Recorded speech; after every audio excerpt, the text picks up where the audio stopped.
हमको तो 12 घंटा में जेड प्लस मिल जाएगा। थोड़ा सा दोगलाई करेंगे तुरंत ही जेड प्लस मिल जाएगा। ओबीसी साहब, आप मेरे भाई हो, मैं आपका सम्मान करता हूँ। मुख्तार अंसारी को मरवा दिया गया, अफजाल को मरवा दिया गया, शहाबुद्दीन को मरवा दिया गया, सबको मरवा दिया गया। आप ही को जेड प्लस कैसे मिल गया?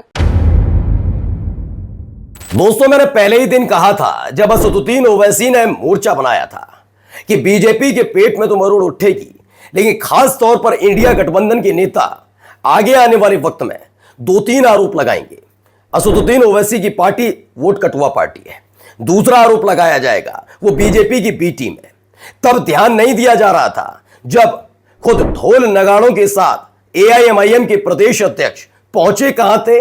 आरजेडी सुप्रीमो के यहां कि आइए हम इंडिया गठबंधन में शामिल होना चाहते हैं, हम प्रस्ताव रखना चाहते हैं। मैंने तब भी कहा था यह बहुत जरूरी हो गया था, क्योंकि अंदर खाने अगर बातें होती हैं तो उसके बारे में किसी को जानकारी नहीं मिल पाती। फिर अलग अलग पक्ष अलग अलग तरीके से बात रखते हैं। इसीलिए ओवैसी के कहने पर उनके बिहार प्रदेश अध्यक्ष पहुंचे थे ढोल नगाड़ों के साथ। कम से कम ये लोगों तक बात पहुंचे कि इंडिया गठबंधन ने उनको जगह नहीं दी इंडिया गठबंधन में। ठीक है, अब जब से मोर्चा बना है और यह पता लग रहा है कि सीमांचल समेत तमाम सीटों पर एआईएमआईएम और उनके सहयोगी पार्टी जो उनका मोर्चा है वो जीत की तरफ बढ़ रहा है, मजबूत होता नजर आ रहा है, ताकतवर नजर आ रहा है। तो अब देखिए आरोपों की बौछार शुरू हो गई है। खबर यही नहीं है, आज आपको यह भी दिखाऊंगा कैसे ओवैसी के समर्थन में हिंदू और मुसलमान दोनों उतरे। यह तस्वीर जरूर देखिएगा, क्योंकि ओवैसी तो मुसलमान है, एआईएमआईएम तो मुसलमानों की पार्टी। मैं नहीं कह रहा, मेरा चैनल नहीं कहता, कौन कहता है? ये सारे के सारे लोग, चाहे वो सत्ता पक्ष में बैठे हो या विपक्ष में बैठे हो। आज एक एक खबर देखिएगा। नमस्कार, मैं हूं प्राज्वल गौतम और आप देख रहे हैं टीवी 10 भारत। सबसे पहले जरा बयान सुनिए। ये है पप्पू यादव। वैसे पप्पू यादव के बारे में बता दें, निर्दलीय चुनाव लड़ा था, चुनाव जीते, अच्छी बात है। कांग्रेस में फिर बाद में शामिल हो गए, ठीक है, ये भी ठीक है। लेकिन ये खुद तेजस्वी यादव और किस तरीके से आरजेडी का विरोध करते हैं हर कोई जानता। अब ये आरोप किस पर लगा रहे हैं? ये आरोप लगा रहे हैं असदुद्दीन ओवैसी पर। क्या आरोप है पहले जरा सुन लीजिए। हमको तो 12 घंटा में जेड प्लस मिल जाएगा। थोड़ा सा दोगलाई करेंगे तुरंत ही जेड प्लस मिल जाएगा। कहा एक दिन कि भैया ओबीसी साहब, आप मेरे भाई हो, मैं आपका सम्मान करता हूँ। मुख्तार अंसारी को मरवा दिया गया, अफजाल को मरवा दिया गया, शहाबुद्दीन को मरवा दिया गया, और अब मरवाने ही वाले थे हमारे रामपुर के राजा को, सबको मरवा दिया गया।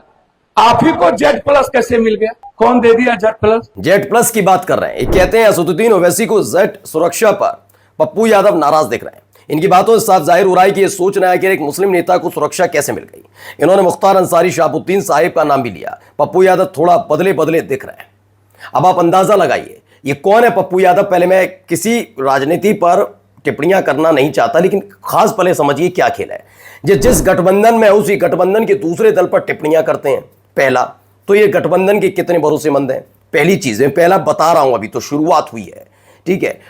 कांग्रेस के हैं आप, लेकिन जब एक सांसद होने के नाते होता है, प्रोटोकॉल होता है, पहुंचते हैं मंच पर एक कार्यक्रम में, तब नरेंद्र मोदी साहब से हंसी ठिठोली करते नजर आते हैं। आप कांग्रेस पार्टी से हैं ना, आप कभी राहुल गांधी को देखिएगा, राहुल गांधी कभी बीजेपी के नेताओं से हंसी ठिठोली करते नजर नहीं आएंगे। लेकिन उसके बावजूद पप्पू यादव हंसी ठिठोली कर रहे थे नरेंद्र मोदी साहब से। क्या इसी बात की दिक्कत है? इसी बात की दिक्कत है क्या? आप दूसरों को इस दौर में क्या सर्टिफिकेट सबको बांट दो, सबको। जेड प्लस उसे कैसे मिल गया, यानी वो बी टीम होगा, है ना। खुद हंसी ठिठोली करेंगे तो नहीं वो तो नॉर्मल था, प्रोटोकॉल था। हंसी ठिठोली करना प्रोटोकॉल होता है। मैं कहता हूं मंच पर मौजूद होना जरूरी है। जब प्रधानमंत्री आए, चाहे किसी राजनीतिक दल का सांसद हो, उन्हें रहना चाहिए, लेकिन आप थोड़ा नॉर्मल रहिए, खत्म बात। विपक्षी पार्टी के नेता ना, आप ही की पार्टी के, आप ही के नेता, आप ही के समर्थक जो है वो भिड़ते हैं ना आपके लिए।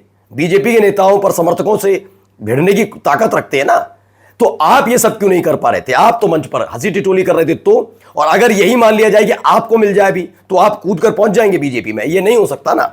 मैंने इसीलिए कहा कि वो जो दाव चला था कि ढोल नगाड़ों के साथ पहुंचे, सही था। देखिए असदुद्दीन ओवैसी को जेड कैटेगरी की सुरक्षा मिल गई। मैं 2 साल से जेड प्लस सुरक्षा मांग रहा, लेकिन नहीं मिली।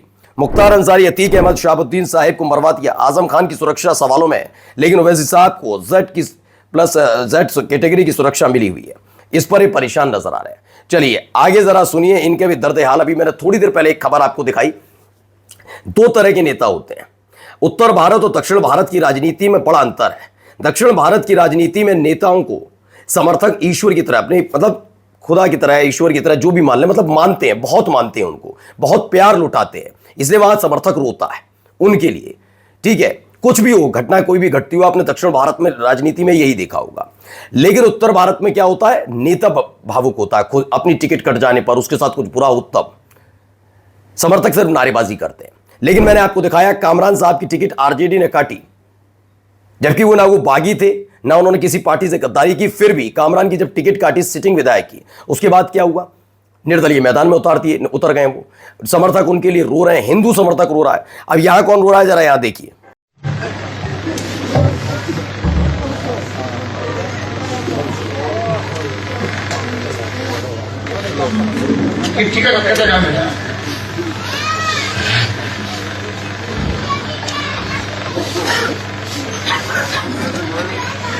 ये कौन है, ये एआईएमआईएम से विधायक बने, फिर आरजेडी में गए, आरजेडी से ने टिकट नहीं दिया तो समर्थकों के सामने रोने लगे।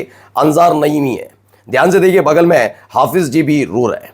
अब ये एआईएमआईएम, मैं कहता हूं चलिए, ये उनका अपनी विचारधारा क्या है, लेकिन कैसे आपको टिकट मिले, एआईएमआईएम में आपको कैसे शामिल किया जाए, किस आधार पर?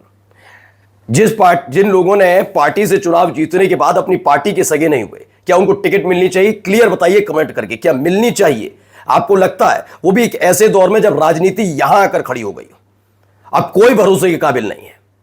आप ये मत सोचिए कि चूंकि वो मुसलमान है, ये मत सोचिए चूंकि वो इस्लाम को मानते हैं इसलिए, आप यकीन मानकर चलिए, चाहे वो हिंदू हो या मुसलमान, जो भी हो। लेकिन क्या ऐसे व्यक्ति जो अपनी पार्टी उसके सगे नहीं हो सकते, जिसकी वजह से उनके नाम के आगे और पीछे माननीय और विधायक लिखा हो, उस पार्टी को आप नहीं संभाल पाए, उसमें नहीं रहे और मौका मिलते ही आरजेडी में कूद गए, तो अब इसके अलावा आप पे बचा ही क्या है?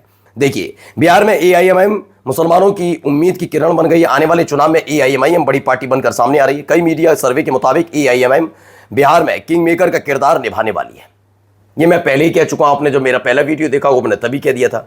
दरअसल मैं बार बार कह रहा हूं किंग मेकर क्यों, क्योंकि असदुद्दीन ओवैसी ने पहले ही सोच लिया था, 2-3 काम करने थे उनको। पहला, इंडिया गठबंधन के सामने प्रस्ताव सामने जाकर देना, सबके सामने खुल्लम खुल्ला, वो किया।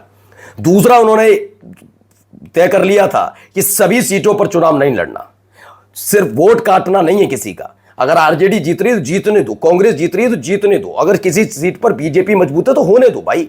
जब जनता की पसंद है तो जनता की पसंद में जाकर जबरदस्ती हरवाना क्यों है या कम वोट क्यों करवाने हैं, ये नहीं करना।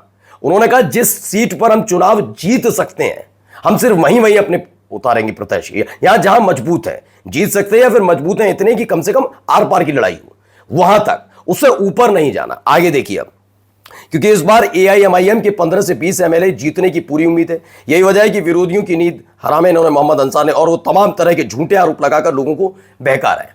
हाँ, वही Z+ सुरक्षा क्यों मिली, ये क्यों मिला, वो क्यों मिला। और यहां पर देखिए, यहां पर चुनाव जीताने के लिए प्रण लिया गया। उनका जो फैसला है वो हमारे सर आंखों पर है। जनाब बैरिस्टर फजल ओवैसी साहब ने जनाब भाई तौसीफ आलम साहब को बावरी का उम्मीदवार बनाया है। हम सभी अपनी जान की बाजी लगाकर उनकी जीत को यकीनी बनाएंगे। तो खबर क्या है? खबर है चुनाव से पहले ये ओवैसी के कद्दावर नेता अख्तरुल इमान ने जनता के बीच ली शपथ। ये शपथ जरूरी है इस दौर में जब राजनेता चुनाव जीतकर अपनी ही पार्टी को छोड़ जाते हैं। खैर, ये बात सच है कि असदुद्दीन ओवैसी वाकई बिहार में मजबूत नजर आ रहे हैं। नमस्कार।